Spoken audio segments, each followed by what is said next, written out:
Natalie was 19, drunk and deliriously happy that night. She was going to marry Nick, the love of her life, the very next day. Her head was buzzing from the drinks, but she remembered stumbling her way down the dimly lit corridor to her room.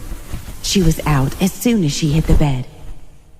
It was much later when Natalie felt the bed sink under Nick's weight. His heavy hand pulled her close. Come close. No. Let me go. We have to wait. I can't.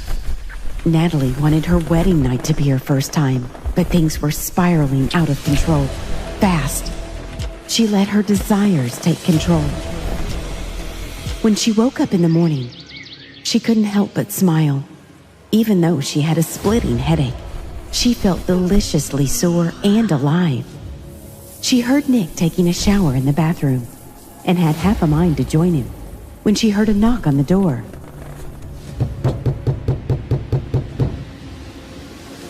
Who she saw on the door left her gasping for air. Nick? Natalie was dumbfounded. If Nick was here, who was in the shower? Who was the man she had mistaken for Nick last night?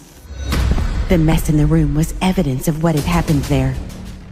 Natalie didn't know how to explain and barely got a grip on her thoughts. How could she have lost her virginity under such strange circumstances? What should she do? She couldn't bear to stay in this room even a second longer. She hurriedly picked up her clothes from the floor and rushed home. But bigger surprises awaited her. How? How could you do that? Natalie's father, Tom, was furious. She knew she wasn't going to get any support from her family either. Her stepmother never liked her.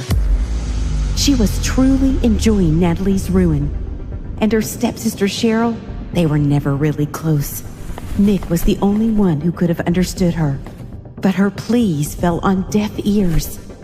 Natalie tried to explain, but even she couldn't understand how she could have mistaken the stranger for Nick.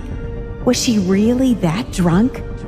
Was this truly just an accident? Or was she missing a crucial clue? She had rushed out of the hotel in panic without even checking who the man was. And now she had no way to prove herself innocent. Nick, I need you. No, you don't. There will be no wedding. Natalie couldn't believe her ears. They had been together for 3 years and were about to get married. With a look of pure disdain, he turned around and strode off down the corridor. Natalie started panicking as tears rolled down her cheeks. It was so painful that she could no longer breathe. Cheryl, it's not my fault. Believe me, please. I believe you, honey. For a second, Cheryl gave her hope before she brought out her wretched phone, and Natalie started to get her answers. She was set up. Her life was ruined by her